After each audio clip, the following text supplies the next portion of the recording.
How's it going, everybody? This is part number 3 of a Q&A answer video. Thank you, everybody. I'm sorry if you guys are getting a little bored by this, but I had a lot of questions to answer, and I wanted to make sure everybody got their questions answered. So anyway, here is part number 3. I hope you guys enjoy.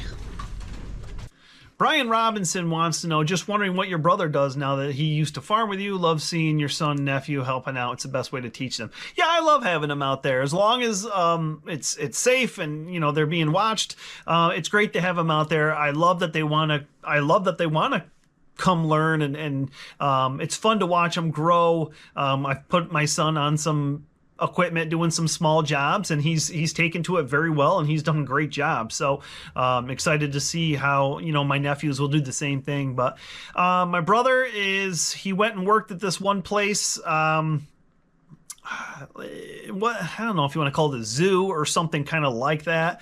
But anyway, he's not doing that right now. He's looking for another job. But yeah. So that's basically what he's up to right now. He's trying to expand his options and find another job that I think is going to really benefit him.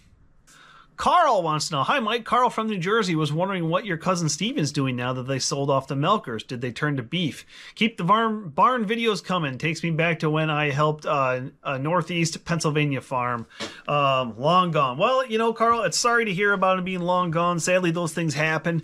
But yeah, my cousin Steven, yes, they did sell the milkers a couple years ago, and my uncle was working for a neighbor farm that had some cows. He was milking for them. He still has some heifers on his farm. They kept a couple heifers, but my cousin Steven's going to college right now, so he's going for the ag engineering program. He's really turned into quite the mechanic. My cousin Jimmy, he's going to college. I think linesman. I think he's what he said he was going for. So they're both really talented kids, and they're both going to do really good stuff in this world. So they're both in college right now. So it's crazy. It's crazy how much those kids have grown up. James Henderson, I respect the hard work you do in providing food for people. Do you think it's necessary for cows in tie-stall operations like yours to move around and get exercise? Second question, how much do the electric cow trainers bother the cows? Thanks for taking the time to answer my questions. Do I think? Yeah, I think they do need to move around a little bit. We get our cows, they go out springtime and fall time. Cows don't really like the heat, the really, really hot 95, 100-degree days. They really don't like that. So when it's fall and springtime, we'll put our cows out in the pasture during the day and keep them inside at night when it's cooler. In the summertime, when it's really, really hot, we keep the cows inside. We've upgraded the fans, and they really do a good job of pulling that air from one end to the other, and it keeps it pretty cool in the barn in the summertime. So we'll keep them in during the day, and we let them out after milking at night to when it's a little cooler outside. During the winter times, we don't let them out into the pasture so much because when you have snowy and icy conditions, I really don't want to see a cow go down. But yeah, we'll let them out into the barnyard just to kind of stretch their legs while we clean the barn, bring them back in. And I think it's good for them to that way they don't get so stiff. They can kind of get up and stretch their legs and everything. As far as the trainers go, the trainers don't really bother them. What those trainers are kind of designed for, if they're not there, we have some cows that will kind of step on the brisket curb and stand kind of upright a little bit and look down. When they do that, they kind of bring their butts forward, so when they use the bathroom, they're not going in the drop, they're going all in their stall. So that keeps them down and kind of keeps the manure going where it should be going for the most part. So Practically Squared 1. Love the content. So me and my dad are looking for another Soundguard John Deere to complement our 4430 on our 300-acre PA dairy farm. Looking at maybe a 4050/55, 4250/55. What do you think? We currently use a 4430 for most stuff in the summer, and it's our only tractor with AC.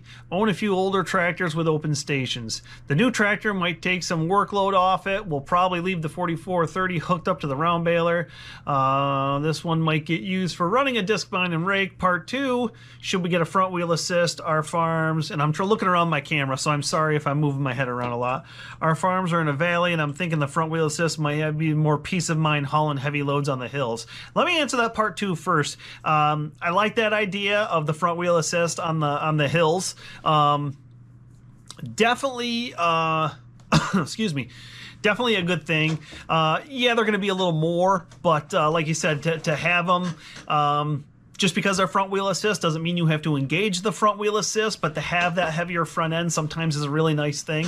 As far as a 4050 or 55 or 4250 and 55, with the 4050/55, the 4055 like we have is a 466 turbocharged engine. However, the 4050 is a non-turboed 466. So if you're going to go with that, I'd go to the 55 series just to have that turbocharger, because you always, it's always nice to have the turbocharger on those engines.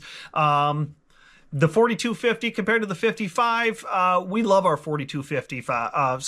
Our 4250. It's a phenomenal tractor. We love the 15-speed power shift. It's a great transmission. I like the quad range too. If you're going with the front wheel assist, you'll get the 15-speed. I definitely recommend going with a 50 or 55 because the 15-speed power shift is just better than the 8-speed. It's a little smoother shifting transmission, and I've driven both. I didn't mind the 8-speed when I was in gears 3 through 5, 3, 4, and 5 going through there. When I went past 5 into 6, kind of jolted a little bit. 6 to 7 really jolted, and my buddy even said, don't shift from 7 to 8 without using the clutch. So, and if you're going to use the clutch, whatever. So I don't think you could go wrong with a 50 or 55, especially if your main tractor now is a 4430, because they were made in the 70s, and John Deere's pretty good about parts, getting parts and everything, but just to kind of, it's an older tractor, so just to take the little bit of stress off, you're in the same boat we are, I was actually looking at a 4430. We have a 40 series tractor, we got a 50, we got a 55, might as well get a 30 series tractor. So and someone told me, so you're looking at you're going to look at a 50-year-old tractor. It's like, yeah, they're starting to get up there in age, 45 to 50-year-old tractor. But there's a risk there. Yeah, I mean, you could get a new tractor that's used, that has been, whenever you buy a used tractor, you're always at the mercy of the previous owner. Some tractors, I go to auctions, and it's like, how can you treat a tractor so badly? Some of these tractors are just beat up so bad. There's some people that I wouldn't think twice. When we bought that 4250, we bought it off a neighbor, and I wouldn't think twice about buying another tractor off him. I just know he takes care of his equipment. We bought the mower off another neighbor. My buddy Brock, my buddy John, we bought the tractor off of. My buddy Brock, we bought the mower off of. Same thing. I wouldn't hesitate to buy any pieces of equipment off him, because I know how good he is at taking care of his equipment. My buddy Dusty, same thing. If he ever wanted to sell us anything, I would have no hesitation buying anything off him, because I know how good they are at taking care of things, and that really says a lot. But there's so many things out there you just don't know, and you're taking a risk when you go for used equipment. But like I said, life's a risk. What are you going to do? So I would definitely recommend, and to be honest with you, a 4055 to a 4255, there's really no difference. It's basically the same. It's the same frame. It's the same engine. It's just a different, horsepower setting. So a 55 series tractor, would totally recommend it. The 50 series, like I said, I would just go with, I don't have anything against the 4050, but I would go with, if you're going with a 50 series, I'd go with the 42 just because it's a turbocharged. Dr. Evil 7352 says, keep up the awesome work, brother. Looking forward to seeing every video. Wondering if you would mind explaining the I think it's PTO speed difference, Pro Speed, but PTO speed difference, and why various machines need the difference. Thanks in advance. So thank you for that. I appreciate you looking forward to every video. So tractors have a 540 spline and a 1000 spline. Some of the larger tractors, like our 45, there's two 1000s. There's the small 1000 and the large 1000. And the small 1000 is an inch and 3/8, and the large 1000 is a inch and 3/4. You take our 4055, and that does both 540 and 1000. So it's got the 540 shaft. You can take it out and you can put the thousands 1 3/8 thousand PTO shaft in. That's going to run things at a higher RPM. And like things like the chopper and the disc bind, things like that generally take a higher PTO speed than our balers take a 540. Some things you can get in 1000, but they have an optional. You can get them in 1000, but some things that don't take as high a speed, will run on the 540.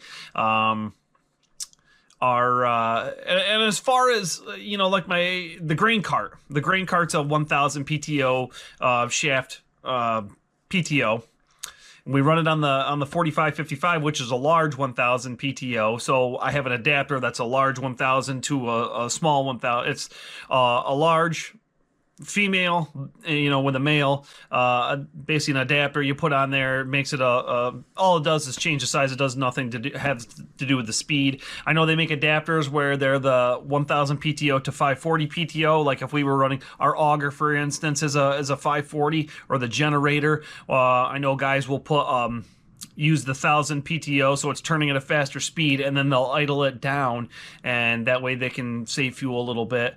But yeah, it all depends on the machines and what it's engineered for and what it's called for. Why is it engineered for to run at a higher rate of speed than others? It has to do probably with the machine and how it was engineered. That's a whole nother outlook. But I hope this was just a quick.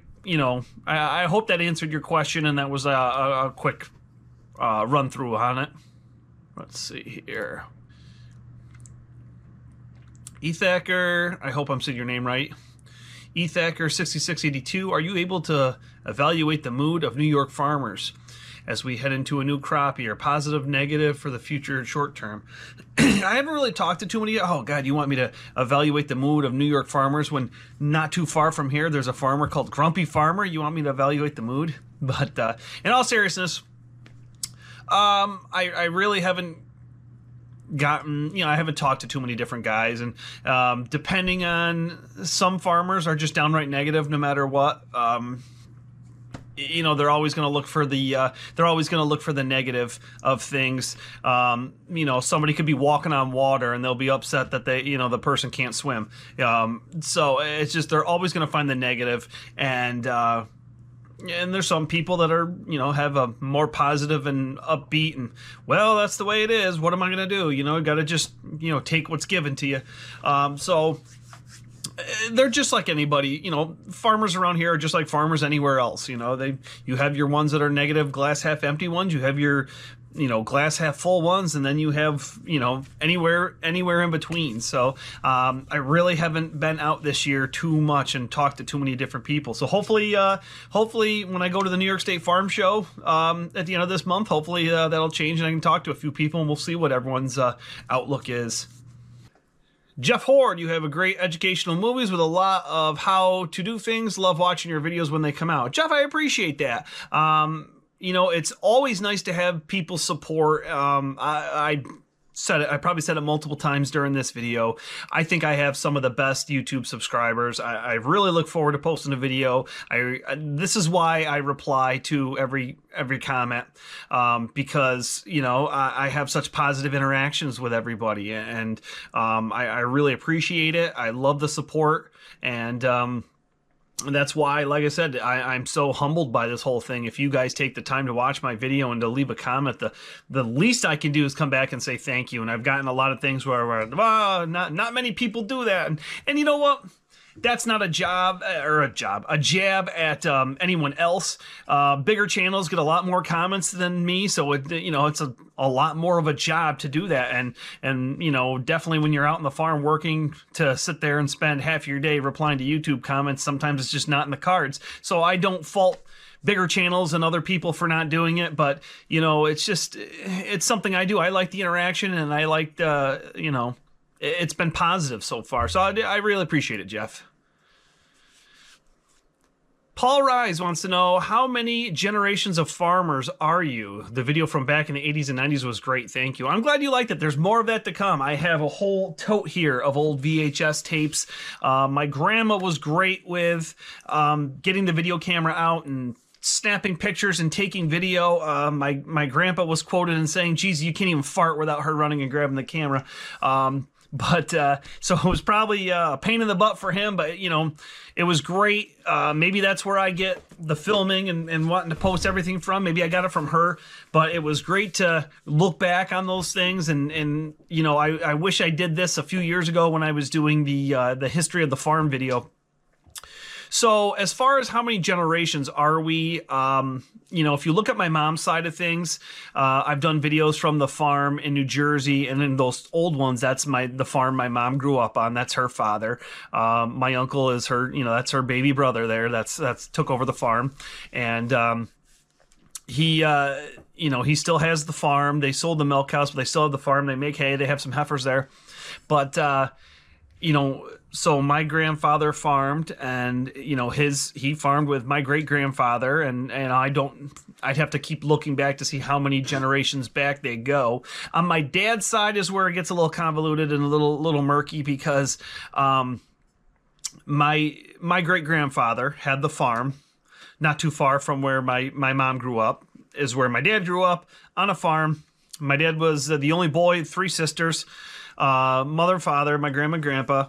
And, excuse me, my grandfather and his brother, my great uncle Joe, they worked together on the farm of my great grandfathers.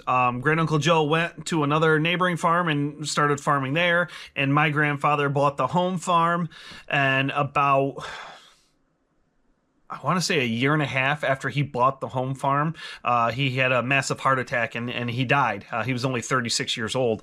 Very, very sad. So they ended up having to sell the farm. They had the main house. They had a small house, and my grandma sold the farm with the big house. She kept the small house and a bunch of acres with it, and sold the rest of the farm. And that's the house that she met. She probably, it wasn't too much long late after that. I'm trying to think how long it was. It doesn't matter. But anyway, then she met a man who I knew as my grandpa. It was my father's stepdad. He moved in and everything. Wonderful man. To meet a woman with a widow with 4 kids, and to just welcome not only his new wife but her children, and just they're all accept them all as his own children. And my last memory of him before he passed was we went down to visit him, me and my wife.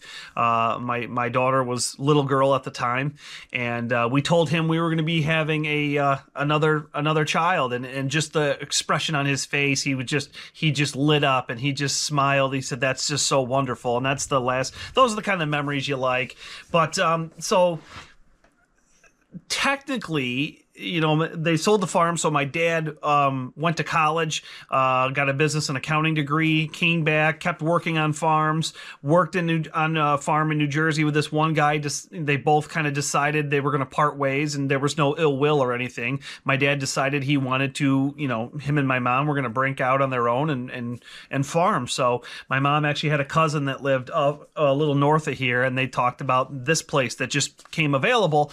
My dad came up and took a look at it. They fell in love with it, and the rest is history. They moved up here. So technically my dad is first generation, because he didn't take over a family farm. He saved what he could. He worked on other farms while kind of building up his stock of cows and whatever he could get for equipment, and he made the move up here. Him and my mom made the move at a young age, 25 and 21. It's just amazing to think about, to set out like that.